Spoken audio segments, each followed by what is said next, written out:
Olá pessoal, aqui é André Herman e como parte da disciplina Mineração de Dados, eu vou apresentar o artigo Visual Data Mining with Self-Organizing Maps for Ventricular Fibrillation Analysis. A proposta desse estudo foi a de utilizar mapas auto-organizáveis ou mapas de Coroney para detectar fibrilação ventricular em pessoas. A motivação desse estudo é que quanto mais cedo se detecta a fibrilação ventricular, menor o risco de morte súbita do paciente. O trabalho mostrou que, utilizando os mapas de Coroney, foi possível encontrar 3 variáveis indicativas de fibrilação ventricular que podem ser monitoradas através de eletrocardiograma para se detectar o problema. Bom, para melhor entendermos o problema, vamos contextualizar um pouco. A fibrilação ventricular é um problema de ritmo cardíaco que ocorre quando o coração bate com impulsos elétricos rápidos e erráticos. Isso faz com que as câmeras de bombeamento do coração, os ventrículos, tremam inutilmente em vez de bombear sangue.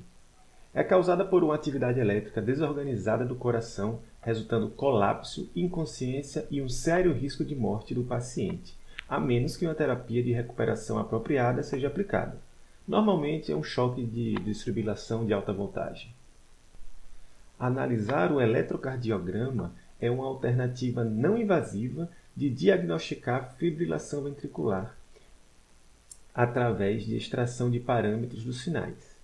As representações são nos domínios do tempo, da frequência e do tempo e frequência. Nessa figura, por exemplo, em cima temos os resultados de um eletrocardiograma para um paciente saudável e, embaixo, para um com fibrilação ventricular. O gráfico no topo mostra o sinal no domínio do tempo, o da esquerda mostra no domínio da frequência e o central mostra no domínio tempo-frequência.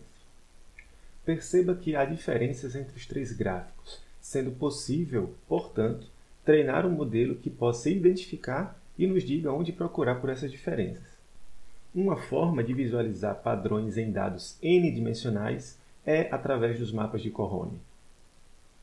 Diferente dos métodos convencionais de visualização, em que conseguimos visualizar até 3 dimensões, os mapas de Coroney permitem a visualização de dados n-dimensionais sem perda de informação. Isso é possível porque ele mantém as relações topográficas entre os dados da alta dimensão e a saída em 2 ou 3 dimensões. Isso significa que dados que estão próximos na alta dimensão também ficarão próximos na representação de saída. Dessa forma, não nos limitamos a enxergar 2 ou 3 variáveis. Conseguimos fazer uma representação 2D ou 3D para N variáveis.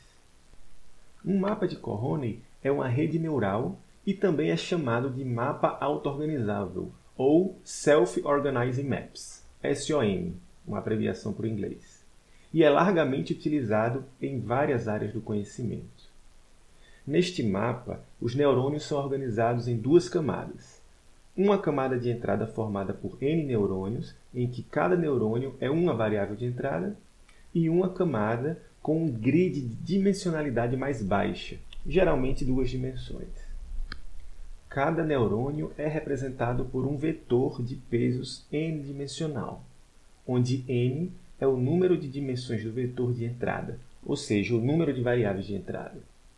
O ponto-chave do mapa de Coroney é manter as relações de vizinhança entre os dados dos espaços n-dimensional e do grid bidimensional, ou seja, elementos que são próximos na alta dimensionalidade serão representados também próximos na bidimensionalidade, por exemplo.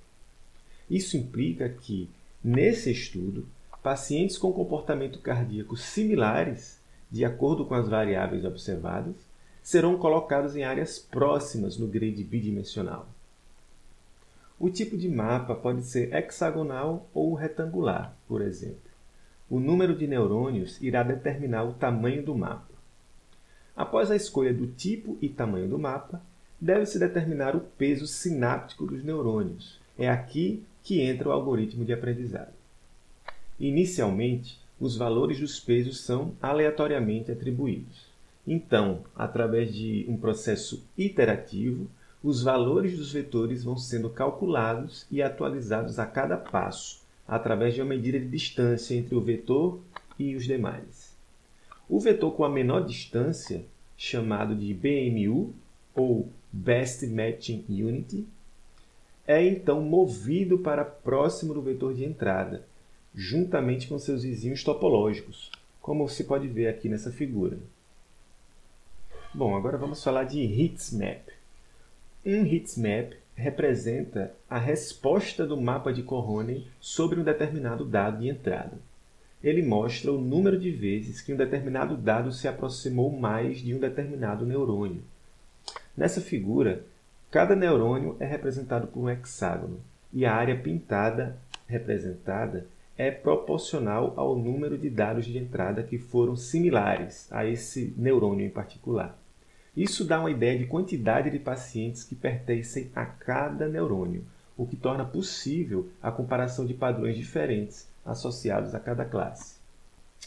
Vamos falar sobre o conjunto de dados, utilizados nesse estudo. Os dados são leituras de eletrocardiogramas de 29 pacientes retirados de 2 bancos de dados públicos. Os sinais do eletrocardiograma foram parametrizados, resultando em um dado de entrada para o mapa de Cohonen com 59.908 observações, cada uma contendo 27 atributos. As observações, então, foram classificadas em 4 grupos de acordo com seus ritmos cardíacos. HP são pacientes saudáveis, que eram 40% do total de dados. VT, que é a classe taquicardia ventricular, que são 9% do total. VF, que é fibrilação ventricular, com 11% do total. E AHR, que são todos os outros ritmos cardíacos, representando 40% do total de dados. Agora, antes de irmos aos resultados, vamos apresentar aqui um resumo geral da metodologia do trabalho, como vocês podem ver na figura. Os dados de eletrocardiograma são obtidos e segmentados. Após isso, vem a etapa de pré-processamento dos sinais, eliminando alguns picos e ruídos. Os parâmetros temporais, espectrais e de frequência são então extraídos para depois se escolher os atributos, ou features, como está aí na figura. Finalmente, os dados de entrada estão prontos para alimentar o modelo de treinamento do mapa de Cohonen. Bom, vamos então aos resultados. Aqui está o heatmap obtido do treinamento para os 4 grupos de pacientes. Os pacientes com fibrilação ventricular são apresentados em vermelho. Note que os neurônios em vermelho se misturam com os neurônios em preto, que indicam taquicardia ventricular. Isso acontece porque a taquicardia é, em muitos casos, um estágio inicial da fibrilação. Sendo assim, se juntou as duas classes, VT e VF, que representa taquicardia e fibrilação, e se refez o treinamento. Dessa forma, poderemos identificar visualmente as variáveis que são importantes na obtenção de diferenças entre pacientes saudáveis ou com uma das duas doenças. Uma análise para verificar diferenças entre esses dois grupos, VT e VF, também foi feita, mas não apresentou informações relevantes, ou seja, nenhuma diferença significativa foi encontrada. Agora já vemos um grupo mais característico se formando nos neurônios localizado na região superior do mapa. Os pacientes com taquicardia ou fibrilação ventricular estão coloridos de vermelho. Note que os pacientes saudáveis, que estão em verde, tendem a se concentrar no lado inferior esquerdo e que os pacientes com outros ritmos cardíacos ficam ali na região central. Ainda existe muita sobreposição entre as classes azul e verde, mas pouca na classe vermelha, o que significa que os pacientes com fibrilação ou taquicardia estão sendo bem identificados. A boa notícia desse resultado é que não há sobreposição significativa entre pacientes com fibrilação ventricular e pacientes com outros ritmos cardíacos. Dessa forma, pode-se retirar esta classe e refazer a análise somente comparando os pacientes com fibrilação ou arritmia com os pacientes saudáveis. Este é o heatmap final do estudo. Os pacientes com fibrilação ou arritmia estão em vermelho e os pacientes saudáveis estão em verde. A distinção entre os dois é bastante clara. Os pacientes doentes estão concentrados no canto inferior esquerdo do mapa. Isso significa que há diferenças significativas entre os perfis dos dois grupos. Para se identificar essas diferenças, os mapas de cada componente vão ser analisados. Essa figura mostra que tem 3 variáveis importantes que diferenciam os pacientes saudáveis dos doentes.